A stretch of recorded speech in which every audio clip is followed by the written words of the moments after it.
Who knew that a fishing vest could be used for more than just fishing? In this video, I go over what I use in my equipment for IDPA.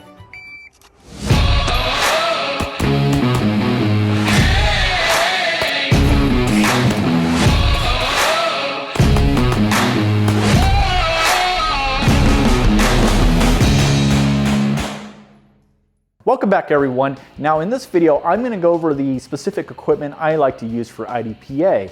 Now, the one layer we're going to add to this is that we're going to go over the cover garment, the gun, the holster, the belt system, pouches, and my mag setup.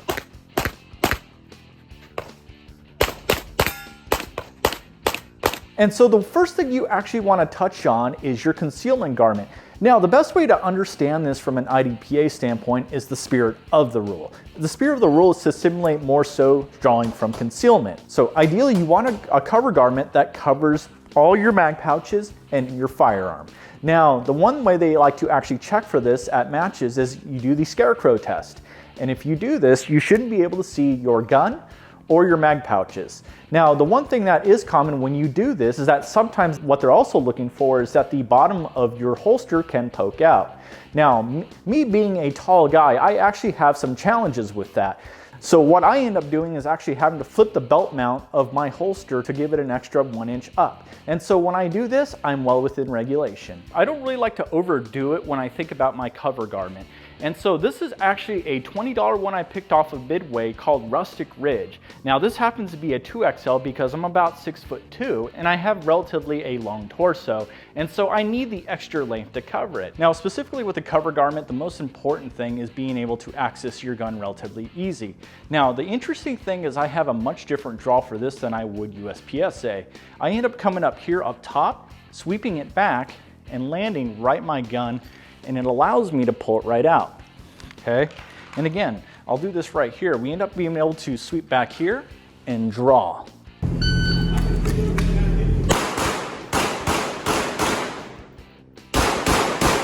And so just briefly talking about my gun here, which is a Walther Q5SF match steel frame. Now, what's particularly different between this and my USPSA rig is literally just the magwell and the base plates. Other than that, the gun is set up identically the same. I have a Trijicon SRO with a 5 MOA. I personally find that the 5 MOA is very crisp on the edges, and which is great when you're outdoors. I put well over 20,000 rounds through these optics and they just keep going. And so reliability is key when you're thinking about an optic, which is why I have the SRO. My gun for the most part is factory.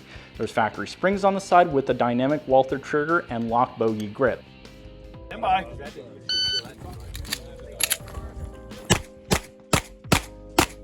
I want to talk briefly about my holster. I actually just use a Comptac International just like I do with USPSA, except you'll notice that it's sitting right at my waist rather than being in a drop position like you would with USPSA. The way it's set and where it's at ensures that it's at an optimal place for me not only to grab, but it's also concealed very well. Now, I love the retention of the Comptacs, which is why I use them, and they're very simple. They're not overcomplicated, and that's what you need really out of a holster. Talking briefly about my belt, it's a Blade Tech belt made specific for IDPA. And what I like about this belt, it's nice, stiff, and it's a ratchet type so it doesn't come out very easily. The difference between this and the USPSA belt is that USPSA belt is a double belt with the outer portion holding all the rigging and then the inner belt being connected to your body so you can pull that on and off as you need it. This is more set up to real life.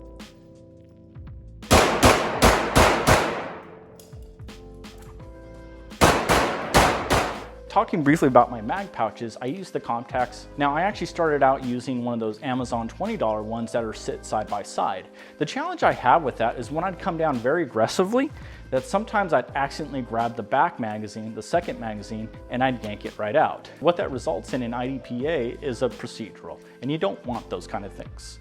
And so this is why I go with the individual ones, which gives me more flexibility in room to move them out is where I need it, as long as I'm well within concealment and behind my hip bump. One thing I want to talk about briefly are my mags. The difference between this and the USPSA one is literally the spring and follower and the base plate. I use the Springer Precision base plates that are made specifically for IDPA. The main spirit of that is it gives me a little bit of an extension at the bottom, so when I slam it in, I have a little bit of meat to push it in. And the other thing is that they're actually cut in a manner that keeps them well within the spec of weight.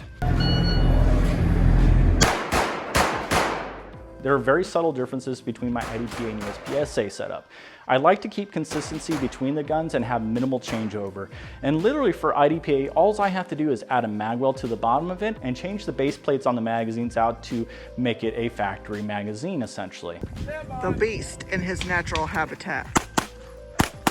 That's a little bit about my IDPA rig. I want to hear what you use for your IDPA rig, so sound off in the comments below. And so with that said, check out my other video about my USPSA rig and also my outdoor and indoor attire videos. If you like this video, hit that like button and subscribe. I'll be bringing more videos for you guys in the future to check out. So until then, keep practicing and we'll see you at the range.